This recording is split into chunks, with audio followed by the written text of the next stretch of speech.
বন্ধা পশু কুরবানি করা জায়েজ আছে কিনা? যে গুরুত্বপূর্ণ একটি প্রশ্ন। অনেক সময় আমরা কুরবানির জন্য বন্ধা পশু ক্রয় করে থাকি, অর্থাৎ বাচ্চা হয় না এমন পশু ক্রয় করে থাকি। তো এটা দ্বারা কুরবানি করা জায়েজ আছে কিনা? জি, জায়েজ আছে। বন্ধা পশু দ্বারা কুরবানি করতে কোনো সমস্যা নেই। যে পরবর্তী প্রশ্ন, 7 ভাগের কমে কুরবানি করা জায়েজ আছে কিনা? যে 7 ভাগের কমে বা 7 ভাগে কুরবানি করা জায়েজ আছে। 2, 3, 4, 5 অথবা 6 ভাগে কুরবানি করতে পারবে, এক্ষেত্রে কোনো সমস্যা নেই। যে পরবর্তী প্রশ্ন, অন্ধ পশু দ্বারা কুরবানি করা জায়েজ আছে কিনা? যে কোনো পশুর যদি 2 চোখ অন্ধ থাকে, একদম চোখে না দেখে, তাহলে উক্ত পশু দ্বারা কুরবানি করা জায়েজ নয়। তবে যদি সামান্য সমস্যা থাকে, বরং দেখে, অধিকাংশই দেখে, সেক্ষেত্রে কুরবানি করতে পারবে। যে পরবর্তী প্রশ্ন, অন্যের ওয়াজিব কুরবানি আদায় করে দেওয়া যাবে কিনা? যে গুরুত্বপূর্ণ একটি প্রশ্ন। অনেক সময় প্রবাসীদের পক্ষ থেকে বা আত্মীয় স্বজনের পক্ষ থেকে ওয়াজিব কুরবানি আদায় করে দিতে হয়। তো এটা জায়েজ আছে কিনা? যে অবশ্যই জায়েজ আছে। অন্যের পক্ষ থেকে ওয়াজিব কুরবানি আদায় করে দেওয়া যাবে।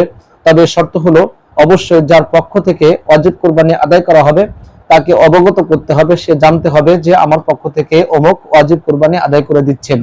তবে যদি পিতা বা স্বামী তাদের পক্ষ থেকে স্ত্রী সন্তানের কুরবানি আদায় করে দেয়, তাহলে সেক্ষেত্রে না জানালেও আদায় হয়ে যাবে। তবে সর্বাবস্থায় অবগত করেই ওয়াজিব কুরবানি আদায় করা উত্তম।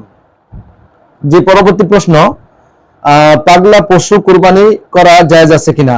যে পশুর মধ্যে অনেক সময় পাগলা পশু থাকে, সে পাগলা জাতীয় পশু কুরবানি করা যাবে কিনা? জি, যদি পাগলা পশুগুলো স্বাভাবিক পাগলা হয়, সেক্ষেত্রে কুরবানি করতে কোনো অসুবিধা নেই। তবে যদি খুব অতিরঞ্জন বা অতিরিক্ত পাগল হয়, সেক্ষেত্রে কুরবানি করা থেকে বিরত থাকবে।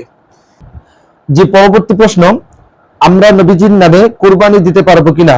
যে অত্যন্ত গুরুত্বপূর্ণ একটি প্রশ্ন, যে নবী করিম সাল্লাল্লাহু আলাইহি ওয়াসাল্লামের নামে আমরা কুরবানি করতে পারবো কিনা? যে অবশ্যই আমরা নবী করিম সাল্লাল্লাহু আলাইহি ওয়াসাল্লামের নামে কুরবানি করতে পারবো।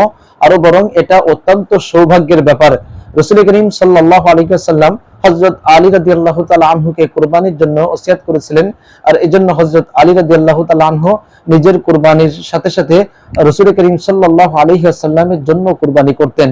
কাজে আমরা আমাদের সামর্থ্য থাকলে অবশ্যই নিজের কুরবানির পাশাপাশি রাসূল করিম সাল্লাল্লাহু আলাইহি ওয়াসাল্লামের নামেও কুরবানি করব। যে পরবর্তী প্রশ্ন, খাসিকৃত ছাগল দ্বারা কুরবানি করা যাবে কিনা? যে খাসিকৃত ছাগল দ্বারা অবশ্যই কুরবানি করা যাবে। আরো বরং কেউ কেউ বলছেন যে খাসিকৃত ছাগল দ্বারা কুরবানি করা উত্তম, কারণ খাসিকৃত পশুর গোশত সুস্বাদু হয়ে থাকে এবং খাসি করা এটা পশুর কোনো প্রকার দোষ বা আইব এটা ধর্তব্য করা হয় না। কাজেই খাসিকৃত পশু দ্বারা কুরবানি করা জায়েজ।